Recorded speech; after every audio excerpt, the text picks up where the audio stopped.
O.J. Simpson back in the news, and it is certainly making headlines. The doctor who inspired the movie Concussion told People magazine that he's pretty convinced he can explain the erratic behavior of O.J. Simpson since the end of his 11-year pro football career. Quote, "I would bet my medical license that he has CTE. Given his profile, I think it's not an irresponsible conclusion to suspect he has CTE."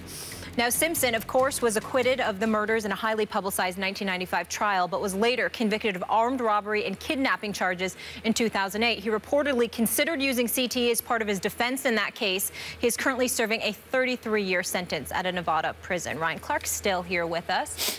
All right, Ryan, what's your reaction to this? Well, I think now we're getting very dangerous with this. Obviously, because of the movie, because of Dr. Omalu's research, he's very well respected when it comes to this topic. And the fact that we're talking about it now really shows that.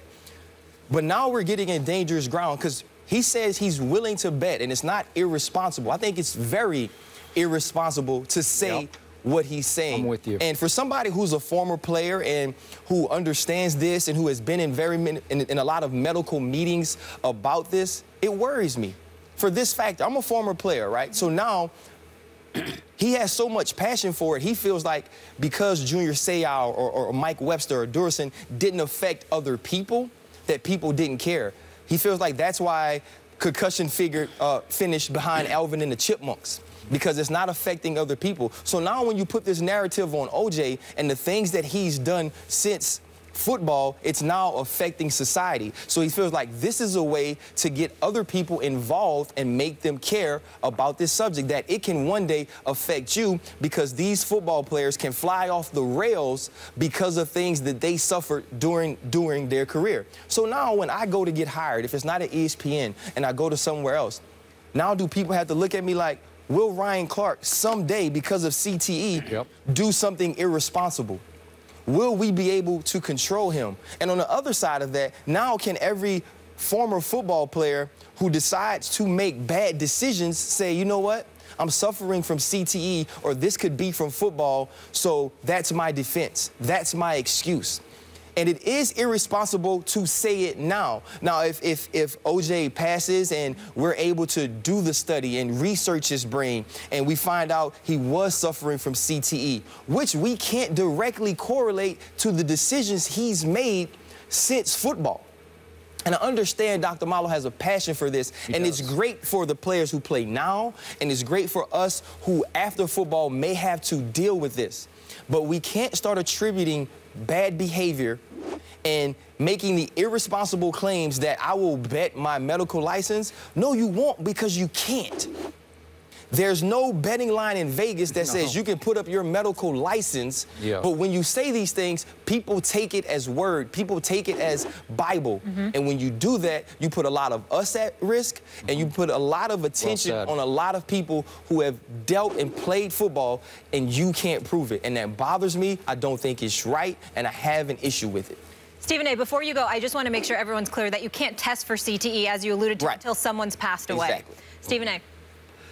I completely agree with Ryan and then some. You're absolutely right on the money, and I'm proud for what you said, because you're absolutely right, and you have every right to say it. Every word you uttered is absolutely on the money. But I'll take it a step further.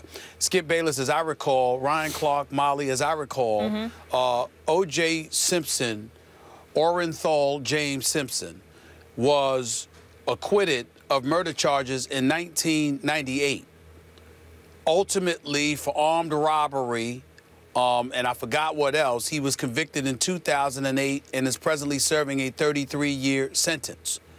Well, what the hell happened to the 13 years in between 1995 and 2008?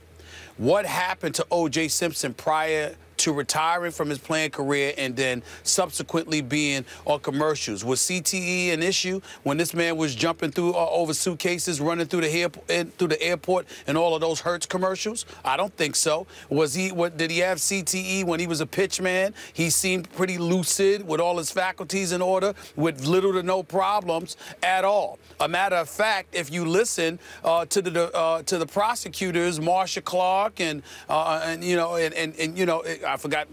Please forgive me, because both of them just got on my nerves with how awful they were in prosecuting O.J. Simpson. Here's the deal.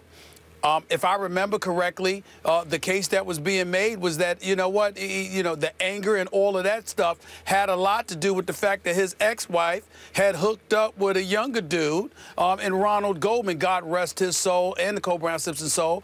But they were messing around with each other, and the jealousy kicked into play, combined with the fact that obviously OJ was paying alimony, and she had his car and one of his homes and all of this other stuff. So what, we gonna blame that on CTE now? It's just ridiculous. It makes no sense whatsoever. And when you look at it from the perspective that Dr. Omalu would like us to look at it as, essentially what you're trying to do is excuse bad behavior. There are people that just ain't worth a damn. They have no soul. They're evil individuals. They're corrupt. In some cases, yes, they are murderers. You understand? And guess what? CTE doesn't have anything to do with that. And when you know that you can't prove it until they pass away, meaning posthumously, to make a statement like that is incredibly irresponsible.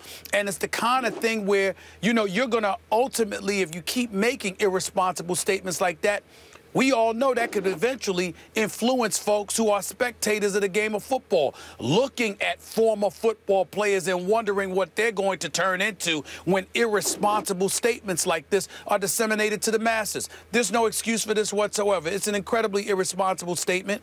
It's just finding an excuse for bad behavior as far as I'm concerned. And Dr. Omalu, with all due respect, despite his credentials, which are innumerable, he needs to zip it. He needs to be quiet and be mindful of the irresponsible statements like this that are coming out of his mouth. I don't give a damn what you bet. How you gonna bet? You don't know. You need to chill. You're a doctor. You're supposed to be more responsible than saying something like that. You really are. I'm with both of you and then some. I'm especially with this point that you cannot give O.J. Simpson an excuse for his proven erratic behavior. And there was a lot of it beyond whether he did or didn't. And in this case, it's so irresponsible to plant seeds of doubt in the public's mind from this doctor, and I have a lot of respect for him because he did a lot of good. But this has gone a little over the edge to plant seeds of doubt that, well, maybe OJ, maybe he just couldn't help himself for all of his erratic behavior because he had CTE, according to this doctor who's going to bet his whole credibility, his reputation, he's willing to bet from a distance without ever having even talked to O.J. Simpson. I did get to know O.J. fairly well, dealt with him quite a bit as a player and as a movie star. And for our younger viewers, I want to drive home what Stephen A. just said. This man was a movie star. Now, we're talking Towering Inferno, Cassandra Crossing, TV movies of the week, one called A Killing Affair, as he was making it with Elizabeth Montgomery. I spent a whole week with O.J. He was known on set as one-take Simpson. That's how sharp he was. Just let him see his lines one time, he'll nail them every time. As sharp an individual as I was ever around. Charisma, right there with Magic Johnson's. He was the biggest star in the National Football League that we now talk about is dominated by the quarterbacks, especially the white quarterback. Listen, through the 70s, it was O.J. Simpson dominated the landscape of pro sports to the point that, as Stephen A. said, he was the #1 pitch man. He was running through airports for Hertz. Go, O.J., go. Well, this guy, again, would you have any symptoms, any flashes of CTE in your 30s? Maybe not. Maybe it would manifest itself later. So, who knows on that one. But that guy was as sharp a guy as I was ever around. Trust me on this. As sharp-minded a guy as I was ever around. So clearly at that point, he didn't seem like he had cauliflower brain from taking too many hits. And he was about as elusive a back, other than Barry Sanders, as we have ever seen. As you know, he was the first to go over 2,000 yards. And he never, it was hard to tag him. It was hard for a Ryan Clark to come up and get a good shot on O.J. He was just too quick and too elusive, okay? So I thought he came out of it pretty well, actually, all things considered. And in the end, I was very disappointed in this because it's the leaps that were taken in the script of the movie. And I told Molly this, this is my problem with the movie. There were a number of players, real-life players, who were prominent in this movie because, according to the script, CTE caused their suicides or their deaths in general. And then I look at their backgrounds. Let's start with Mike Webster, that you know from Pittsburgh fame. Great player, obviously. And beyond CTE, this is a man who was a victim of child abuse. He had 2 alcoholic parents. He had mental illness running through both sides of the family. Uncle committed suicide. Mom had a nervous breakdown. All 4 siblings were bipolar. I can go on and on and on. Suicide attempts all through the family. So was CTE the final straw, or was it the straw? Well, it's hard to know for sure. Do you see what I mean? So again, I don't doubt any CTE here, but in every case, they all had issues either beyond, or you can argue because of CTE, but they already had issues in place in their lives that weren't maybe CTE caused. So again, that's why that was my only issue with the movie. You're leaping to some conclusions about what CTE can do. And I've known a lot of ex-players. I don't know any CTE victims, and I'm sitting next to as high collision of football player as I ever saw, Ryan Clark, and you're doing okay, man. You're doing okay. You know, I think you definitely don't want to say that people don't suffer from it. Yeah. Because we know they do. They do. I got it. But I still feel like in this case, is very irresponsible on his part. And I'm a former player. Yeah. And like Skip said, I played it a certain way. And I'm very interested to know, how can we help it? How can we combat it? What are the symptoms? I study these things, but to say this and to put it on OJ and to give him this excuse and to give the world the opportunity to look at former players and current players a certain way, it's not right, it's irresponsible, and I have just a huge issue with it. The bottom line for me, we need more research. Exactly. All right. Coming up, Brian, thank you for being with us and appreciate that. The Redskins GM says RG3 could still be in